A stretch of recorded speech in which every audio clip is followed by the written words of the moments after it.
L'histoire qui va vous être racontée sera celle de la comédienne.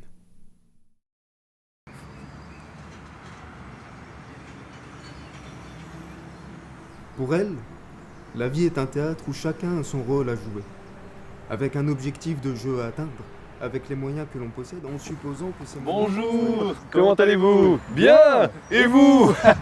Super. Concernant le projet du 20 avril, oui. Il est possible de connaître la vérité. C'est pour cela qu'elle est d'abord une spectatrice, avant d'être une comédienne. Son attention lui permet de prendre en compte différents critères par rapport aux personnages qu'elle rencontre, à l'espace scénique, au jeu à adopter, afin de jouer au mieux son rôle, pour ensuite entrer en scène. Juliette? Bonjour, comment allez-vous? Bien, et vous? Super. Concernant le projet du 20 avril, oui, vous savez...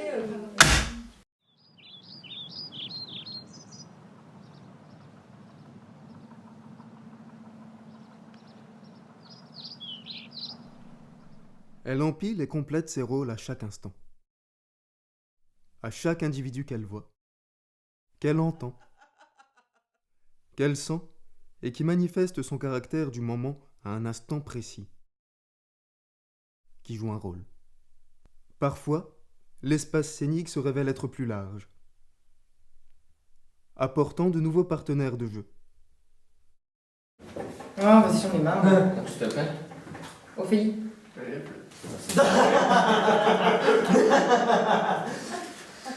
Santé. Allez, santé.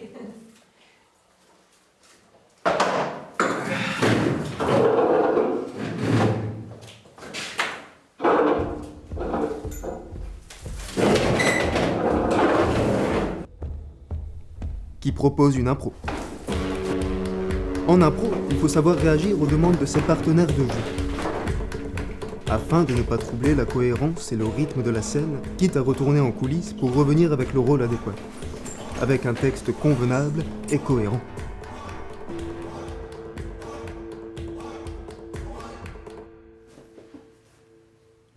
Et faire ensuite progresser l'action dans un délai assez bref, car elle est attendue sur le plateau.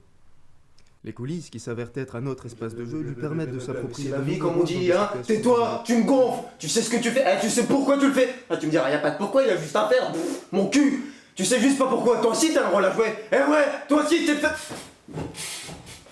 Ok, ici t'es pas faible, mais chez toi tu l'es, hein. Chez toi t'es faible. Tu te sens insulté? Tu vas faire quoi maintenant? Tu vas faire rouler le plafond sur ma gueule? Tu vas me faire cramer ma clope sur mon bras? C'est ça que tu veux faire? Eh ben tu sais quoi? Tu veux que je le fasse? Ben fais pas le faire, parce que ça doit faire vachement mal. Si je meurs, tu meurs, si tu meurs, je meurs. Je le sais, tu le sais, nous le savons. C'est donnant, on le sait. Fais-moi comprendre pourquoi je suis là, hein? Qu'est-ce que je fous là? Casse-toi! D'habitude, il y a quelque chose au moins. Il y a une raison, il y a un prétexte. Et là, elle est où la raison? Ainsi, quand l'intrigue atteint son point culminant, la comédienne n'a pas le droit à l'erreur. Mais qu'est-ce que... Bien. T'attends quoi d'un chien sans laisse? Qui devienne un loup pour se taire la gorge de tout le monde juste pour faire chier? Tu crois que j'ai peur de quoi maintenant? De tout ou de rien? T'es pas pris pour un comédien? T'as vu que mon taf c'était de jouer des rôles? Moi je suis acteur, je joue un rôle et tu joues mon rôle! Qu'est-ce que t'attends là? Que je te saute à la gorge? Tu crois que j'ai peur de quoi? De tout, de rien? C'est ce que tu fais? Tu sais pourquoi tu le fais? Non, tu sais pas, non. T'as juste rien à faire. T'as juste à jouer un rôle. Je le sais, tu le sais. Nous le savons. Ah, casse-toi là! Et doit faire preuve de force pour conclure l'intrigue. Ok, Desdemona.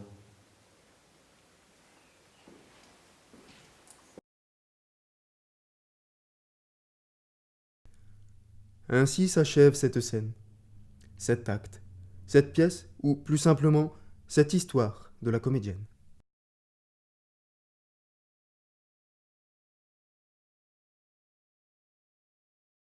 Pour ce qui est de l'histoire de la comédienne dans le théâtre de la vie, elle ne s'achèvera que par la mort.